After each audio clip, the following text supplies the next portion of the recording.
Hey everyone, I noticed that there's a lot of people getting the Sand Car light set recently, and I just wanted to share my setup as it offers two quick things.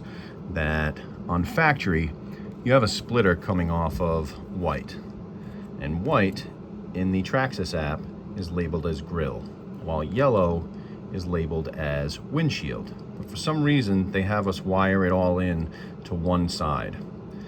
Now, to get individual control between the windshield and the pod lights, not the pod lights left and right, but the two separate units as a whole, you would just remove this little splitter right there and then take your pod lights and plug them directly into the white output.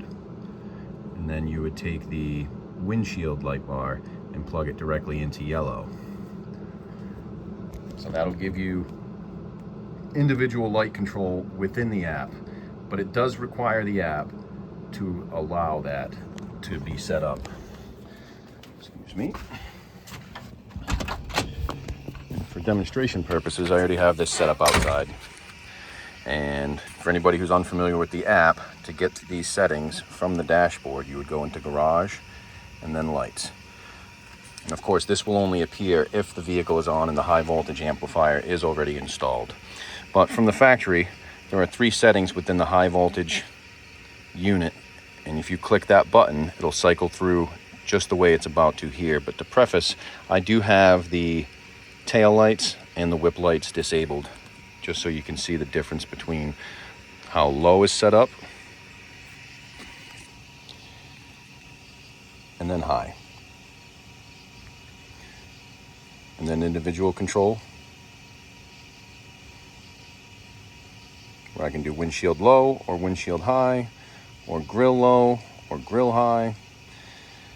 And now, so you can see how to unlock that third level of brightness, I'm going to set it up with the first option as low beam, the second option as high beam, and then the third option, which gives a third level of brightness by combining low and high at the same time. So now, first option,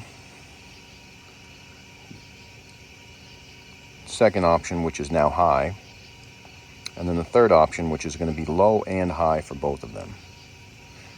So it's marginally brighter when you have it set up like this. Again, that's low, then high, and then low and high.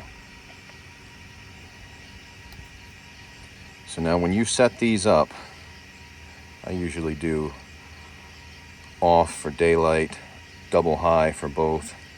And then you can also add in a switch on there for the dashboard if you want to be able to turn the whips on, because they can be rather bright at night. And if you're a fan of non-Traxxas receivers to run your own electronics, the settings that you just witnessed me coordinate in here will be saved within the high voltage amplifier that's on here, where that has the black button that switches between the three levels. So if you have somebody who has the Bluetooth module, I would toss that in there, set up the lights how you'd like them, and then switch over to your electronics if that's the route you intend to go. But if you guys have any questions or comments about this, feel free to reach out, leave a like. And this is my first video, so feel free to critique the delivery. Thanks guys, hope everybody's having fun with these.